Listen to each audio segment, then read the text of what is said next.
Hoy, magandang araw mga master. Nandito ako ngayon sa Pops Bike Shop sa may Manila.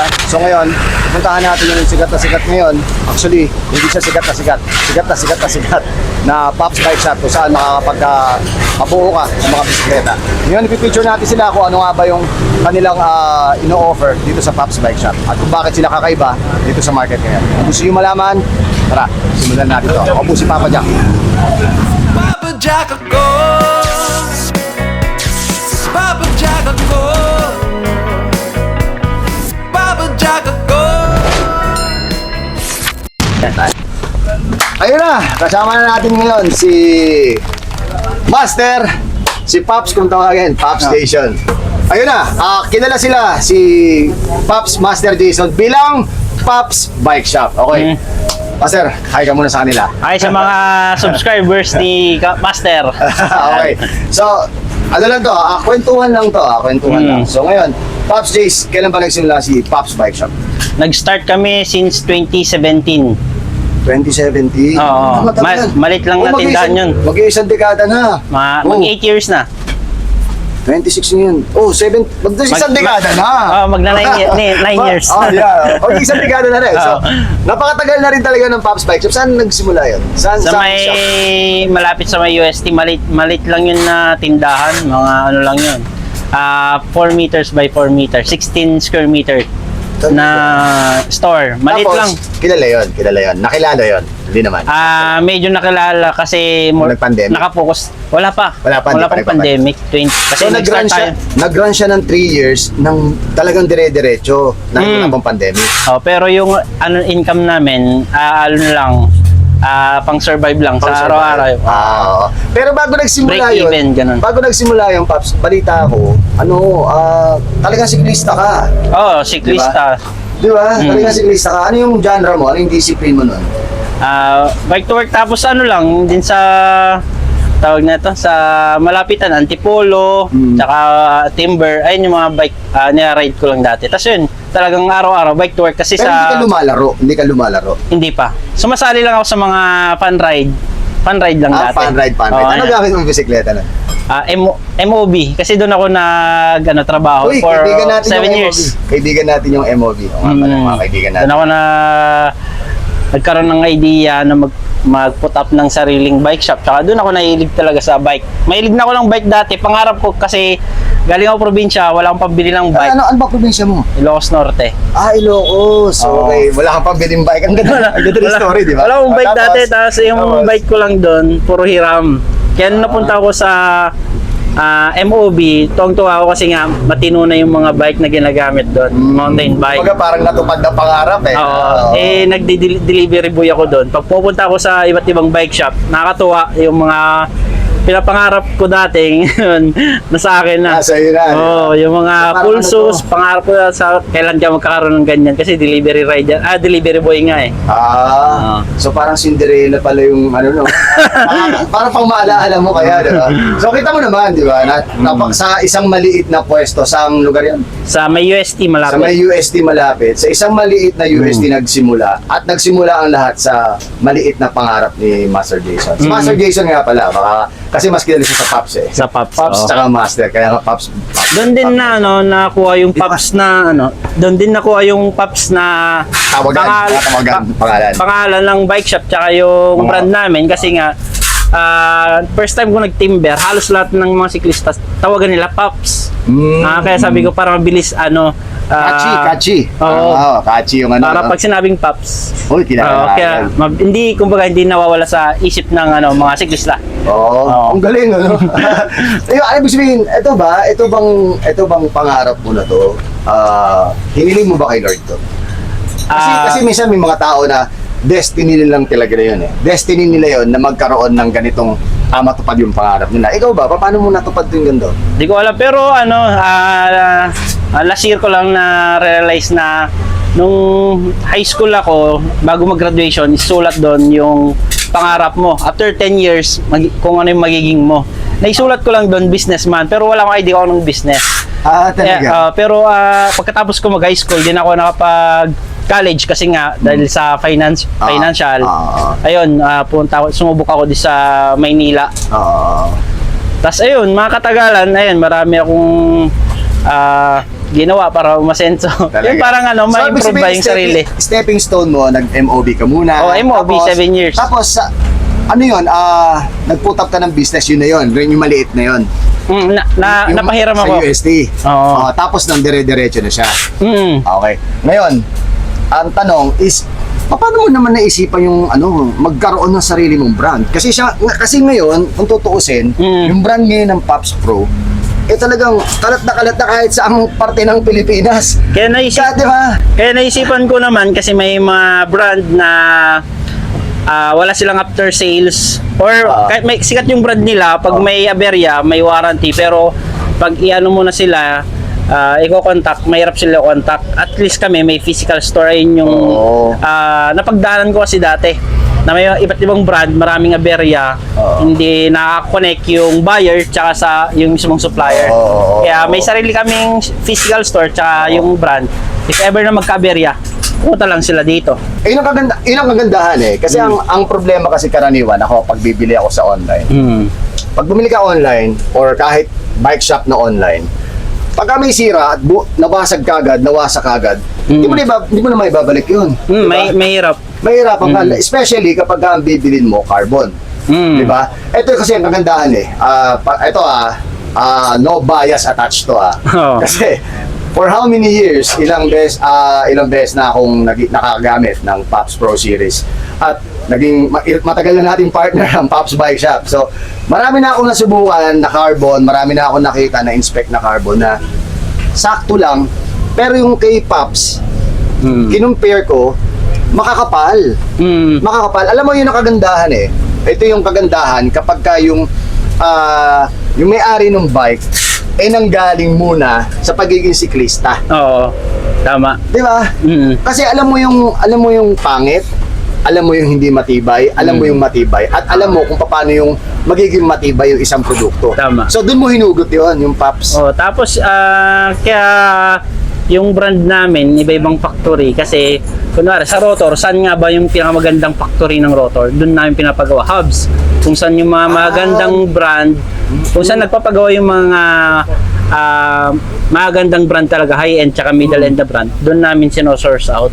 Hindi lang yung sa mga malalaking factory, kumbaga hinanap namin kung saan yung mga gumagawa ng quality. Yun the best. Alam pero namin kung ano yung mga brand na quality. Tsaka hindi, parang nalaman ko yata din sa'yo na halimbawa lang itong si Tangke. Halimbawa lang itong si Tangke gumagawa talaga ng hubs.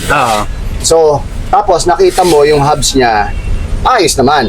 Pero since ikaw may vision ka kung paano pa magiging mas matibay at i-upgrade at i-enhance yung product na yun, sinasabi mo at yun ang ipagagawa mo. Tama ba? Oo, yun.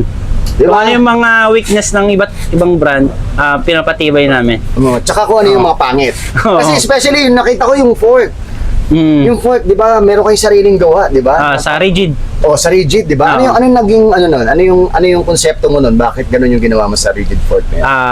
Eto, sa sample bibigyan ko kayo ng sample kung bakit nagpapagawa siya, nagpaparebrand siya. Pero ini-enhance niya yun base sa kagustuhan at kung saan niya nakikitang matibay yung produkto. Kagaya nito, ano ba naging problema nito, Master? Eto, sa iba't ibang brand, mahaba tong head tube.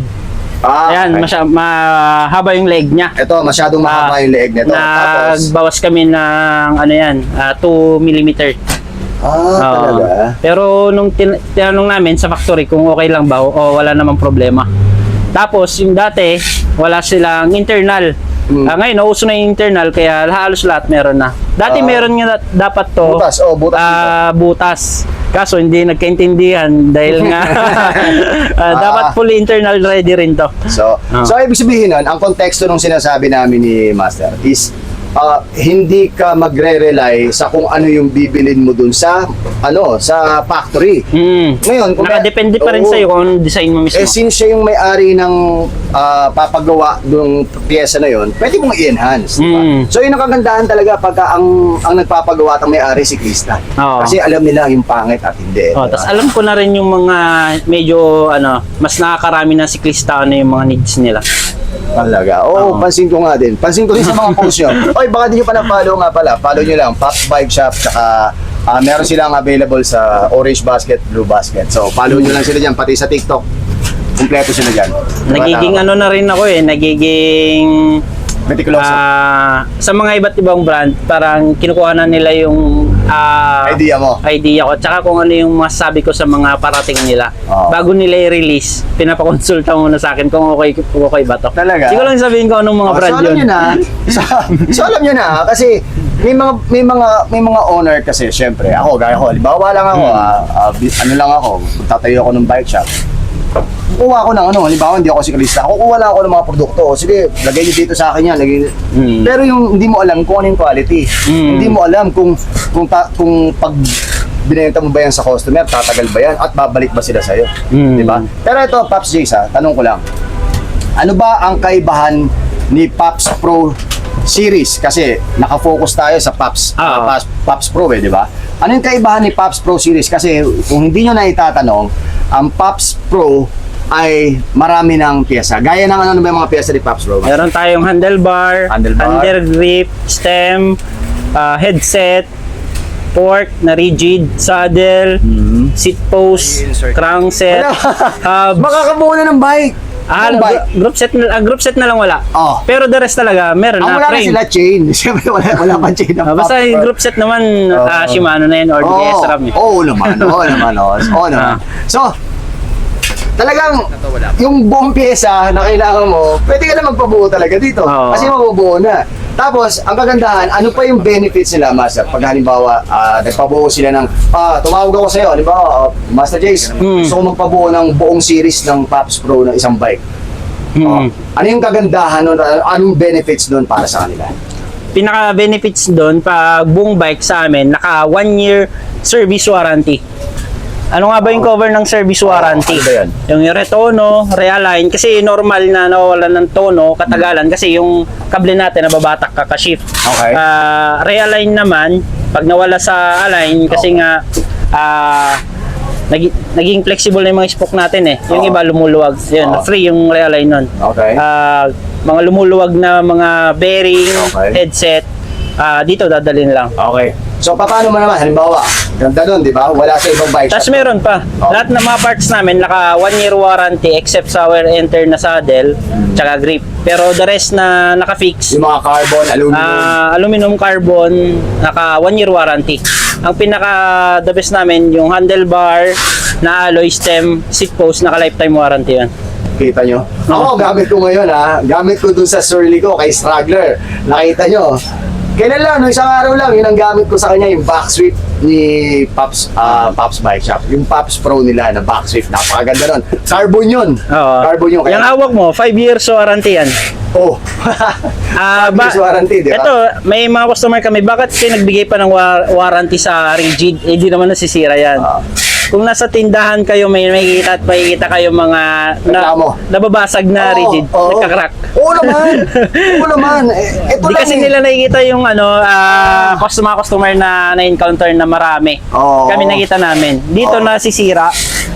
Dito may kita kayo, may dito, may crack sa ibang brand kaya nagbigay kami ng 5 years. Ano yun, assurance ng customer yun. Magkano lang ito? Nasa 2.8. Oo.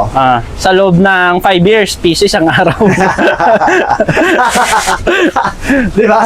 So, paano naman, halimbawa, Master Jace, halimbawa, sige, taga rito ako, bumili ako, pagawa ko. Paano naman, halimbawa, Master Jace, nasa taga Davao ako taga Ilocos Norte ako Paano yung maibibigay mo sa akin benefits na yun? Kasi, syempre, hindi ko naman pwedeng papatuno lang ako sa inyo. Magpapaalay lang ako. Ano yung bukod doon na pwede yung may offer sa akin para sa inyo? May support naman kami if ever kung madali lang naman gawin, gagawa kami ng video i-send sa customer. Kung hindi talaga advisable na si customer gagalaw, sa mekaniko talaga. Pero ang assurance talaga namin dun is yung mga parts na naka-warranty. Okay. Warranty pa rin talaga. Warranty pa rin. Kasi yung mga maintenance kasi, service, parang lang, kung malapit sa Manila area lang sila, pag babalik dito, paretono, at least wala silang babayaran. Pero kung nasa malayo kasi, hassle na yun. Kasi mga shipping cost. Pero sa mga parts, assurance naman nila yun na if ever may sira yung parts sa port, kunwari nag-crack sa loob ng 5 years, Oo. papalitan namin ng bago yun. Wala Oo. silang Okay. Talaga. kaintindihin. Pero- Basta hindi kasama yung nabangga or Nabangga. nasemplang. Kasi parang sasakyan yan eh. Kasama na parang insurance eh. No? No choice ka doon. Kasi ito nadadamage naman, talaga ito yun. naman maiba naman ako. Siyempre, for how many years? Siyempre, sige, ano na natin, round off na natin. For mag 1 decade ka na. 1 decade, Mag 1 decade ka na. Ano yung struggle ng pagiging bicycle shop owner? Naka-struggle yung araw-araw, yung fixed cost. Ano nga ba yung fixed cost? Yung pasahod, yung renta, tsaka yung mga bills. Dapat may makita mo yung sa isang araw. Kung hindi mo makita yun, struggle na yun, kung saan mo ba dudukutin So, yung pang-araw-araw. Hindi ka on hand dun sa business mo, ibig sabihin, pagka ganun. Oo, pag nababayaan mo, may chance talaga na malugi ka. So talagang ikaw, on hand ka talaga sa... Oo, on hand. Pero baka soon baka hindi kasi nga mas malaki yung vision ko dito sa sa shop namin. Okay, so ibig sabihin, siyempre bukod sa, siyempre pangarap mo na magkaroon na ng shop, di ba? Nagkaroon ka na ng shop. May pangarap ka pa na mas lumipat ka, na mas malaking shop, ano? Meron. Malaki yung vision ko sa bike shop. Yung lahat ng brand na andun, parang bike mall, ayun yung pinaka goal sa in the future. Bike mall, ibig sabihin nandun lahat ng mga brand. Tas naka-itemize yung mga area. Hilingin mo lang kay Lord yan mangyayari. Oo, yun. Tapos may lounge ang pagkakaroon din ako. If ever man na matupad, may mga VIP na customer. Kumbaga, ever since sila yung mga nagtitiwala. Papalista ako, Siyempre, kasama kayo doon. Papalista ako. Parang makain lang. Talaga?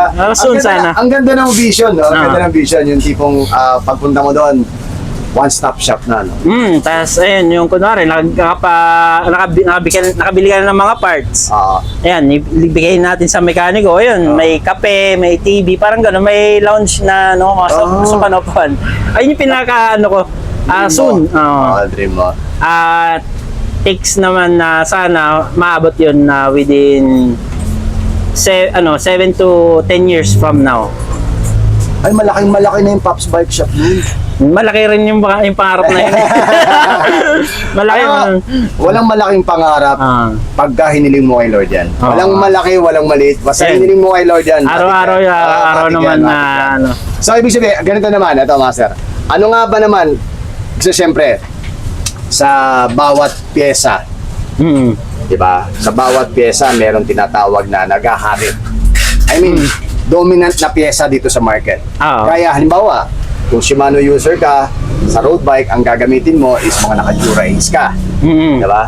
Pagka mountain bike ka naman, kung SRAM ka o Shimano ka. Sa ano ba? Sa mga Pops Pro mo, ano ba yung kaibahan ng Pops Pro sa karaniwan na mabibili mo sa market na same mid-range same mid-range yung presyo? Kasi kung hindi nyo itatanong mga kuya ha, ang Pops Pro Series, hindi naman siya kamahalan.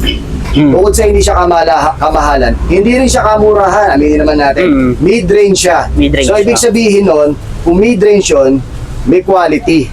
Ibig sabihin nun, kahit pa paano, ginawa na dekalidad. Ano nga ba yung pinagkaiba nun sa mga mid-range market na pwede natin may pagmalaki sa mga kaibigan natin? Na mga gumagamit syempre ng mga bisikleta. Paano Ano ibig sabihin, yung tipong, ano yung pinagkaiba niya? Ano yung, bakit mas maisasuggest mo na mas gamitin niyo yung Pops Pro kesa dun sa mga ibang brand? Okay. Number 1, yung warranty, yung assurance. Okay. Pangalawa, yung design. Okay. Kasi yung parang alam kong hindi ko nagkakamali yung mga design nyo nakabasing ngayon sa mga modelong lumalabas. nagano kami sa mga latest, sa mga branded talaga. Katulad sa frame namin ngayon, nasa na siya, full internal na. Wala nang butas sa mga gilid, yung alloy. Pero pagka ganyan ba, may mga trial and error ka? Meron. Talaga? Nagpapagawa muna kami ng at least 10 pieces na frame. Isesend sa amin ni factory, Yung mga prototype. itetest nila. Pag napili ko na yung gusto kong isa, ipapadala nila. Kunwari, yung frame sa labas, yung raw. Ayun, okay na yon. Nung nasa actual na, inassemble na namin, may binago ako sa head tube angle niya. Oo. May Sabi ko- finalization pa. Oo. Okay. Tapos sa rigid, ayun, ganyan din. Iba-iba. May mga raw, nagpapadala sila ng mga raw. Kaya hindi ko na i-blinablog kasi last time, blinag ko yung raw namin sa rigid port. Di ko na babanggitin kung anong brand yun. Kasi matagal na sila nagpapagawa sa factory na yun. Kumbaga isa lang kami pagawaan pero mas mahal siya. Talaga. Ngayon, pinahinto niya muna yung yung rigid port ko, ginawa niya yung isang brand na mas matagal na nagpapagawa. Okay. So ngayon naman, Master, ano yung struggle mo naman pagdating sa mga customer? Siyempre, hindi naman lahat ng may mga oo. pare-pare yung customer. Oh, kunin ko na yan, bilhin ko na yan. Labas na. Hindi naman lahat ganun di ba? Ano yung mga struggle mo sa customer na online bumibili at mismong mga walk-in bumibili? Ano yung mga struggle mo karaniwan sa mga ganyan? Pinaka-worst na struggle namin yung upal na bumibili ng online at pagkatanggap nila ng item, papalitan nila. Sira ulo naman. Nagkuha na. Parang may nakita nga ako ng ganyan sa post. Ayun, pinopost din namin. Kasi kala nila mga ibang bumibili sa online, di namin nakikita yung mga info nila. Private siya sa airway bill, pero sa amin, nakikita namin. Kasi assurance namin na legit yung customer. Kaya yung mga bumibili dyan online, kita namin lahat ng info nyo. Huwag naman kayong ganyan. Lumabang kayo ng patas. Kung wala kayong pera, huwag kayong bumili. Kung gusto nyo lang manloko, huwag kayong mandamay ng mga taong nagtatrabaho ng maayos. Tapos ito yung may karma yan, may karma yan. Ayun. Kasi ever since, marami na napagdaan ko na yun na sinisilaw ka sa mga pera, malilit na bagay. Once na di ka nasilaw niyan, kasi napagdaanan ko yan, asenso ka. Pero once na lagi ka nang lalamang sa kapwa mo tao, kahit anong gawin mo, babagsak at babagsak ka. May balik sa inyo yan, may balik. maniwala kayo sa akin. Kung hindi, halimbawa man makalusot kayo, halimbawa lang, sa kanya lang makalusot kayo na yung pyesa, binalik niya, tapos pinalitan niya, bigla kayo na-aksidente sa bisikleta. Yun ang karma niya. So, hanggat maaari, kung maaari, lumaban tayo ng patas sa kapwa natin. Lumaban tayo ng patas kasi lumalaban ng patas lahat ng mga bike shop na pinagbibilan nyo na niloloko nyo. Huwag ganun. Tama. Okay? So, napakaganda nitong shop na to. So, kung hindi pa kayo nakapunta rito, Master, invite mo naman sila. Ayan, imbitan ko kayo na bumisit dito sa Pops Bike Shop, 2139 Aurora Boulevard, Santa Cruz, Manila. Ito rin, marami nalilito, Santa Cruz, sa may Santa Cruz Church. Hindi po, dito kami sa may Maceda Corner, Dimasalang. Sa may Dimasalang. Paano ka nila makukontak, Master? Yan, kontakin nyo ako sa Facebook page namin, Pops Bike Shop. Andres Jason, personal account ko na yon. Sa number ko naman, 0998-731-2824. Ayan. Sa lahat ng magiging suki namin, sabi ko nga, sa vision namin, in the future, magiging VIP kayo. Yes. Actually, kasama ako sa vision na yon. Kaya, tama. Ever since na naging partner ako ni Pops Bike Shop, gusto ko, hindi pa aircon to nung time na to. Hindi pa aircon to. Yeah. So, sinusuportahan natin syempre yung mga kaibigan natin na talagang lumalaban ng patas. Okay? So ngayon, Master, paano naman sila ngayon magbabayad? Halimbawa, nasa pagudpud ako, paano ako bibili ng Pops Pro Series na yan? Ayan, safe pa rin kayo bumili sa amin kasi cash on deliver tayo. Pwede kayong order sa Shopee, Lazada, TikTok account namin, or pwede kayong dumirekta sa amin kung gusto nyo talaga makasigurado. Pops Bike Shop. Ayan, papadala natin through LBC, cash on deliver pa rin yan. Okay. Ano naman yung assurance nila na kapag nakuha nila yung item, safe? Walang 100. basag, walang Walang basag kasi yung item, babalutan siya ng bubble wrap, babalutan siya ng box. Yung box na yun, babalutan ulit ng bubble wrap. Tapos nagsisend ba kayo sa kanila ng video, ng picture? Pag sa online namin, bago i-pack yung item, pinipicturan. Tapos bago ipadala na nakapack na, pipicturan ulit with airway bill. Kaya yung mga nagbabalik sa amin, may proof kami lagi na ito yung mga pinadala namin, ito yung binalik nyo. Pero halimbawa, Master, wala silang TikTok, wala silang Lazada, pwede silang umorder sa shop, Tapos ipapa-cargo nila, halimbawa JRRS, JNT, mga Ayan, LBC. Cash and deliver. Cash and Pinaka deliver. the best pa rin kasi LBC kasi sila yung nagki-cater ng cash on deliver. At least safe na safe kayo. Assurance. So ngayon, kung meron kayong ibang iba pang katanungan tungkol sa mga Pops Pro series na mga sinabi natin kanina, yung mga product nila, para makita nyo yung buong produkto nila, pumunta na lang kayo mismo sa FB page nila. Diba? Tsaka sa TikTok, nandun din sa TikTok, diba? Sa TikTok shop. Mas Nasa TikTok makikita siya. nila doon lahat, pati mga price. Discounted malaki doon. Kita nyo, mas discounted doon. So, kumpleto yun. Meron discounted. Tapos kahit pa paano, kung doon ka bibili ba, meron pang merong, yung tawag doon, insurance, tawag doon, warranty. Warranty. Oo. Basta mga Pops Pro item namin, naka-warranty kahit sa online. Kita nyo? Sa kayo nakakita ng online, pero may warranty. Ito, 5 taon. Baka naman lolo na kayo, hindi pa mawawasak. So, ayun, ang ganda ng mga kulay nito. Kung gusto nyo makita yung mga iba pang mga product ni Pops Jason, pumunta lang kayo sa kanilang Pops Bike Shop na page sa TikTok, tsaka sa Lazada, tsaka sa Shopee. Pops, maraming salamat. Thank you, Master. Isang karangalan na makakasama at makakausap ulit kita. Kasi hindi kami minsan nagkakausap, ito masyadong busy. Sabi nagpapayaman tong kaibigan natin. Alright, maraming salamat. Maraming salamat. Palaging nadaan, mahirapan pero hindi susuko. Ako po si Papa Jack at narito ako ngayon sa may Pops Bike Shop at kasama ko si Jason Andres, Pops Bike Shop. Alright, Pops Bike Shop. At palaging nadaan, palawakin ng kalaman. Humingi sa Diyos ng gabay para sa ating paglalakbay. Ciao. Salamat, Asara. Isang karangalan.